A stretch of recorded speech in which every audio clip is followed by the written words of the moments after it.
نماز سے رزق بڑھتا ہے۔ اور ایک حدیث سناتا ہوں، طارق جمیل صرف زبان ہلا رہا ہے، بات میرے نبی کی ہے۔ ایک صحابی آتے ہیں، یا رسول اللہ میں چاہتا ہوں میری روزی زیادہ ہو جائے۔ آپ چاہتے ہیں سارے؟ بولو۔ میں بھی چاہتا ہوں، میرا بھی دل کریں دا میری زمین نہ چو ڈھیر کپا ہوئے۔ ہم سارے چاہتے ہیں، یا رسول اللہ میری روزی بڑھ جائے، مجھے کوئی بتائیں۔ ایک تو یہ جو سوشل میڈیا پہ ہے نا وظیفے بتانے والے، اے لطران دے لائق ہیں، لطران دے، یہ نامراد ادھر لے جاتے ہیں جدھر نہ میرے نبی نے بتایا نہ میرے اللہ نے بتایا۔ ایک تو ان کو سننا چھوڑ دو، میں اپنے نبی کا وظیفہ بتا رہا ہوں جو ہر آدمی، ہر مرد عورت کر سکتا ہے، چھوٹا بڑا بوڑھا جوان۔ یا رسول اللہ میری روزی بڑھ جائے۔ آپ نے کیا کہا؟ ادم علی الطہارہ یوسع علیک رزقک، با وضو رہا کر تیرا رزق بڑھ جائے گا۔ میرے نبی نے کوئی لمبی تسبیح نہیں بتائی، 1000 واری اے پڑھتے، 1000 واری اے پڑھ، ہک ٹنگ چاہتے پڑھ۔ یہ سب کم وقت مال کماؤ ہیں، یہ پیسے بنا رہے ہیں، ان کے پاس تم سے ہم سے زیادہ پیسے ہوتے ہیں۔ اور نہ یہ اس چکر میں پڑو کہ جادو ہو گیا، جنوں پھرولو جادو ہو گیا ہے، سایہ ہو گیا ہے۔ بھائی کتھے سایہ ہے، کتھے اتنے جادوگر پیدا ہو گئے ان بے ہر ویلے وہ پھوکی جاننے دے تو انہوں تباہ کیتی جاندے۔ یہ سب فراڈ ہیں، یہ جو جادو ہو گیا اور جادو کے عمل کرنا پڑے گا اور ہانڈی چڑھانی پڑے گی اور پتہ نہیں کی کرنا پڑے گا، زمین میں دبانا پڑے گا، یہ سارے اولودے پٹھے نے، اور تسی سارے بے وقوف ہو جڑے انہوں دے مگر لگے ہویا۔ میرے نبی کا وظیفہ سنو، ادم علی الطہارہ یوسع علیک رزق، تو باوضو رہ تیرا رزق بڑھ جائے گا۔ ایک وظیفہ اور بتاتا ہوں، میرے نبی نے فرمایا، یہ آپ نے خود فرمایا، یہ باوضو رہنے کا پوچھنے پہ ایک صحابی نے پوچھا کہ میں چاہتا ہوں میرا رزق بڑھ جائے، تو آپ نے فرمایا باوضو رہا کر رزق بڑھ جائے گا۔ اور باوضو رہنے کے کچھ اور فائدے بتاؤں۔ ایک دفعہ شیطان ہمارے نبی کی خدمت میں حاضر ہوا، آپ نے فرمایا یار اتا دس تیرے دشمن کتنے ہیں؟ کہنے لگا 15۔ تو آپ نے فرمایا کون؟ کہ پہلے تو تسی ہو، پہلے دشمن تو میرے تسی۔ پھر اس نے فہرست گنائی، بات لمبی ہوتی جا رہی۔ اس نے کہا پھر وہ مومن مرد اور عورت جو باوضو رہتے ہیں وہ میرے بڑے دشمن ہیں، ان سے مجھے ڈر لگتا ہے۔ اور باوضو سو جاؤ تو موت آ گئی تو شہادت کی ہوگی، باوضو سو جاؤ تو ایک فرشتہ تمہارے لیے دعا کرتا رہے گا، باوضو سو جاؤ شیطان ڈر کے پیچھے ہٹ جائے گا۔ اور ایک بتا رہا ہوں جو میرے نبی نے خود بتایا پوچھنے کے بغیر، جو یہ چاہے اس کی عمر لمبی ہو اور اس کا رزق زیادہ ہو تو وہ اپنے ماں باپ کی خدمت کرے۔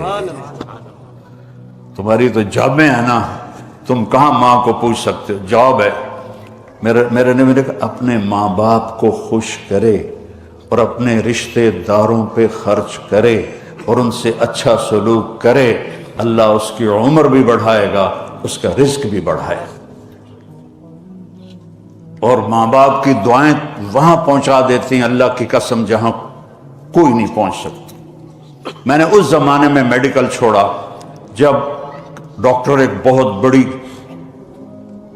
تصویر تھی، چونکہ وہ ڈاکٹر تھے، بیوپاری نہیں تھے، سوداگر نہیں تھے، ادھم ہی لے لو ادھم ہی لے لو ادھم ہی لے لو، ڈاکٹر تھے۔ اور مولوی ایک کیڑا تھا، کیڑا گندگی کا کیڑا، اور میں ایک ذمہ دار خاندانی جس میں تکبر کی انتہا، انسان کو انسان نہیں سمجھتے تھے ہمارے بڑے۔ تو اللہ نے میرا کانٹا بدلا، میرا ہاتھ پکڑا، آج میں آپ کے سامنے کھڑا ہوں۔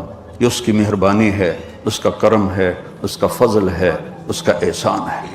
تو میں کالج لائف تک بہت روڈ تھا، نہ ماں کی پرواہ تھی نہ باپ کی پرواہ تھی، تو میرے ماں باپ کو مجھ سے بہت گلہ رہتا تھا۔ تو میں لاہور میں پڑھتا تھا، تو میں خط اس وقت لکھتا تھا جب پیسے مک جاندے ہیں، تو ایک دفعہ میرے باپ نے مجھے خط لکھا، بیٹا جب پیسے ختم ہوتے ہیں تو خط لکھتے ہو، کبھی ایویں بھی خط لکھ دیتا کر بھائی تیرا کی حال ہے۔ پتہ ہی نہیں تھا ماں کسے کہتے ہیں، باپ کسے کہتے ہیں۔ تو نبی کی زندگی پڑھی تو پتہ چلا، آپ اندازہ لگائیں۔ بیٹا بہ جا بہ جا۔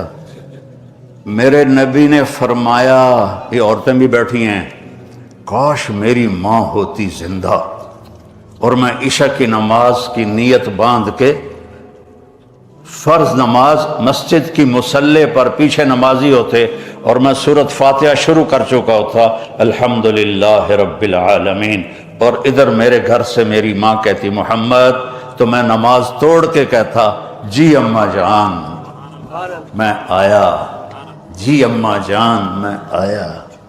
یہ ماں کا مرتبہ بتایا۔ یہاں تو صرف پونڈ کو دنیا جانتی ہے۔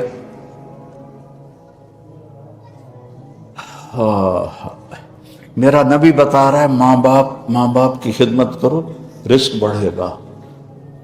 اپنے رشتہ داروں سے لڑو نہیں، اچھا سلوک کرو۔ عام طور پر رشتہ دار آپس میں سینگ پھنسے ہوتے ہیں، اور ہمارے ذمہ داروں میں تو ویسے ہی توبہ توبہ توبہ توبہ، اسی لیکا چھک دیتا ہے۔ سمجھتے ہو اس بات کو؟ لیکا چھک دیتا کیا مطلب؟ کہ بس ہم نے دیوار کھڑی کر دی ہے، نہ اس کو ملیں گے، نہ اس کی شادی میں، نہ اس کی غمی میں، نہ اس کے جنازے میں، نہ اس کی میت میں۔ اس حد تک سنگین ہو جاتے ہیں۔ اور میرا نبی کہہ رہا ہے رشتہ داروں کی سختی کے باوجود اچھا سلوک کر، ماں باپ کی دعائیں لے، تو اللہ تیرا رزق بڑھا دے گا۔ تو جب میں تبلیغ میں لگا، مدرسے میں داخل ہوا، میرے والد اتنے ناراض ہوئے کہ مجھے گھر سے نکال دیا۔ 23 نومبر 1972، یہ تو مولوی بننا تو میرے گھروں نکل جا۔ 2 باری میرے والد اتنے جابر ذمہ دار تھے کہ لوگوں کے پیشاب نکل جاتے تھے جب وہ گرجتے تھے، تو درد سے باندھ کے مارتے تھے۔ مجھے کہا، اور میری عمر کتنی؟ 18 سال۔ میں خود حیران ہوتا ہوں کہ ایڈی چھوٹی عمر میرے اللہ نے میروں کیویں ہمت دیتی۔ میں کہا نہیں میں مولوی بننا ہے۔ پھر میرے باپ نے کہا اچھا نکل جا میرے گھروں، 2 دفعہ کہا نکل جا میرے گھر۔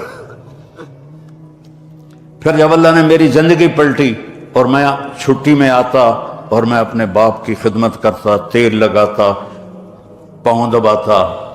نوکر ہوتے تھے، نوکرانوں تو ہوب نہیں نا، انہیں تو انجن کرنا ہوں۔ تو وہ ایک ہمارے بزرگ لیٹے ہوئے تھے، ان کو لوگ دبا رہے تھے، تو کسی نے پوچھا حضرت کیا حال ہے؟